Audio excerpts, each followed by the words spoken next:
Thank you for giving me an opportunity to come to beautiful Chicago and this great venue. I'm going to try to explain Bitcoin very quickly in 15 minutes. It's quite a challenge, but I think it's doable. In Spanish, we have a saying that goes something like, when the genius points at the moon, the fool looks at the finger. And I find that that's quite appropriate with Bitcoin. You know, when someone finds Bitcoin for the first time, hears about Bitcoin for the first time, we tend to focus on one of its many very, very interesting features. It may be that you are super interested in the cryptography of Bitcoin, or it may be that you're very interested in the mining of Bitcoin, or it may be that you're very interested in who's Satoshi Nakamoto, the mysterious creator of Bitcoin.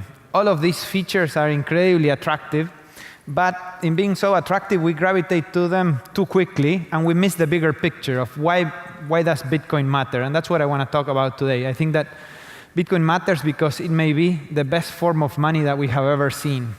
And it may not be very easy to notice that because it's early, and Bitcoin may do for money what TCP/IP did for information, but it's very early. We are like equivalent of 1992 for TCP/IP before there was a browser, and it took a lot of imagination to understand how the internet may change the world.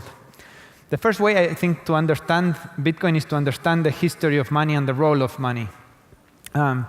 Anthropologists say that there's no evidence of any tribe, much less a civilization, that ever used barter for trade. And that should be quite counterintuitive to most of us, because we are taught in school that we first bartered, and then we invented money because bartering was too hard. Well, that's not true. That never happened. From about 100,000 years ago to about 25,000 years ago, the way we did trade was that everybody in our tribe would know that you killed a big buffalo, and I would come up to you and say, hey, you're not going to eat that whole buffalo. Can I have a little bit of meat? And you would decide whether you want to give me some meat or not. And other members from the tribe would come and ask you for some meat, and you would decide who do you give meat to and who you don't give meat to. And you have to remember who you gave meat to, and because you hope that they will pay you back somehow, sometime in the future. It's a very subjective system, but that's how trade worked. We all walked around with these subjective ledgers in our minds of who owes us what.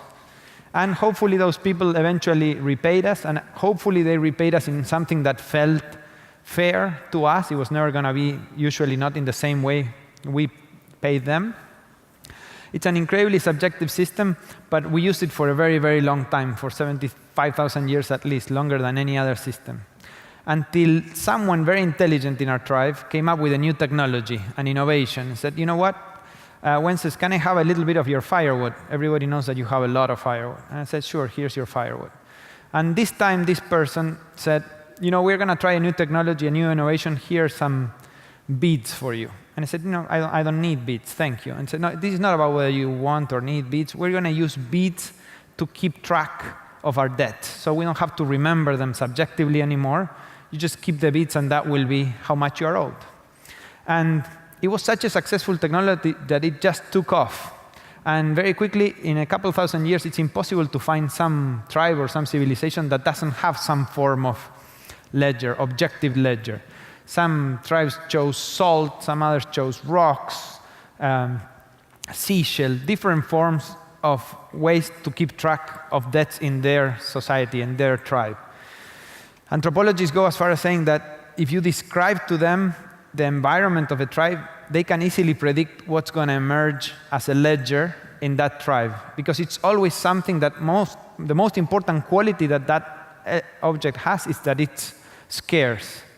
It makes sense, because if something that we are going to use to keep track of debts, if it's not scarce, if we use tree leaves, I can simply pick leaves from a tree and create fake debt to benefit myself at the expense of everybody else. So scarcity is the most important attribute of these things to keep track of debts. But also, there are 5 other attributes that are very important. One, that they are durable, that they don't decay or corrode, etc., that they be transportable, that they be divisible, recognizable, and fungible. This system took off and worked really, really well from about for about 20,000 years, from about 25,000 years ago to about 5,000 years ago. And 5,000 years ago, what happened is that tribes began to trade with other tribes, and they needed something in common. We had beads, you had seashells, and we couldn't trade. And what happened then is that gold emerged as not the universal ledger for one tribe, but the first universal ledger. And it was gold because it was something that was universally scarce. But it was also transportable, durable, divisible, recognizable, and fungible. In this very short and high-level history of money, I want to illustrate 3 myths that if you believe in any of these 3 myths, it's really, really hard to understand the proper function of money and why Bitcoin matters. The first myth is that money was born out of barter, when actually it was born out of a need to keep track of debts. The second myth, and perhaps the biggest myth, is that money is backed by something. And when actually money has never been and will never be backed by anything, it's just a ledger. And people say, well, but the dollar used to be backed by something. Right now it's not backed by anything, but it used to be backed by gold. But in truth, that implies that gold is backed by something or has some intrinsic value. And the truth is, gold does not have any intrinsic value beyond being a great ledger, beyond being very scarce. We use it for jewelry because it's very scarce, because it represents wealth and power, but not because it's pretty. And this is a very common misunderstanding about money, that it's just a ledger, it's not backed by anything. And the final one is that money exists because it's created by government and because it's sponsored by government. And the truth is that money has been around for a lot longer than governments have been around, and it will be around as long as there are social interactions around. It fulfills a very basic social need.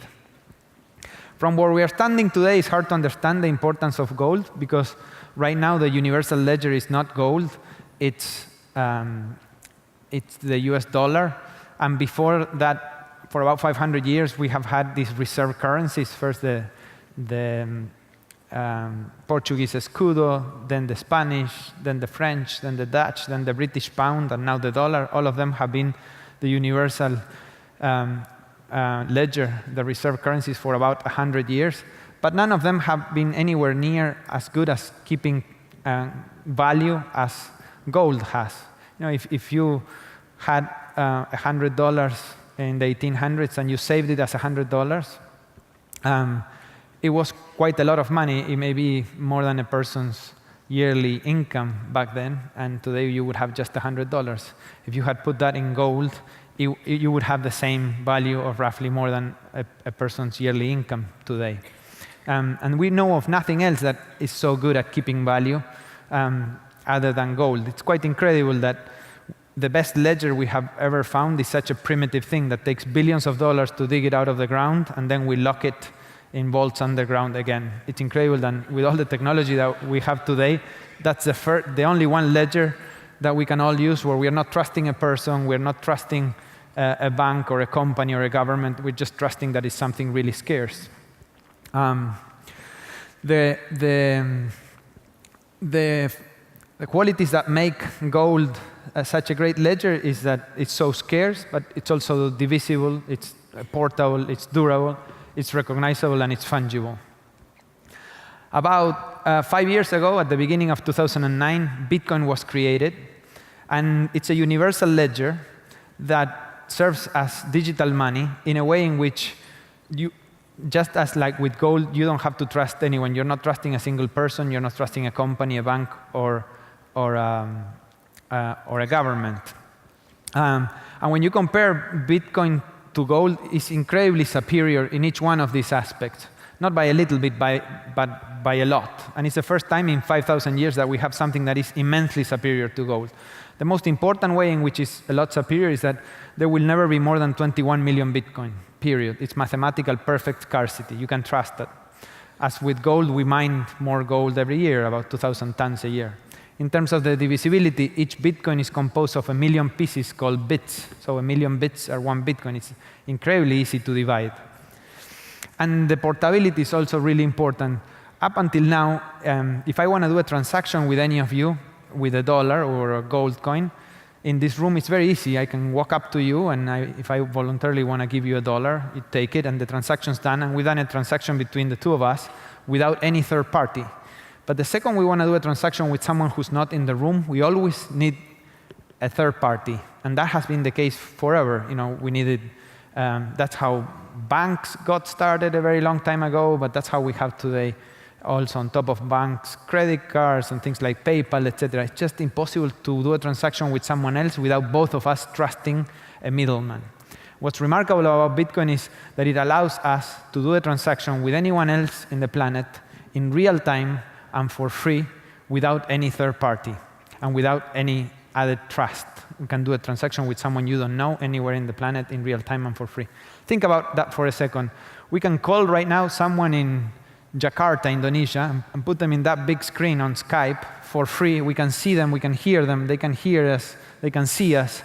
And after we hang up, we want to send them 1 cent, which should be a lot easier, because that what just happened is quite magic in terms of all the technology that had to be available for us to see them. But when we want to send them 1 cent, it's just not possible. The few ways there are for us to send them 1 cent to someone in Indonesia will cost at least 50 cents, will take at least 3 days, but more often it will take like $50 or more than a week to get there. It's just impossible to move that kind of money. And with Bitcoin, you can move a cent or $1 million and just as quickly and just as cheaply. It's the first time in 5,000 years that we have something immensely superior to the best form of money we had seen until now. The 3 functions of money, when money works well, it's a way of saving, it's a way of paying, and it's a way of pricing. Right now, I happen to believe that these are the ways in which Bitcoin is going to develop. Most people who have Bitcoin today are using it as a way of saving.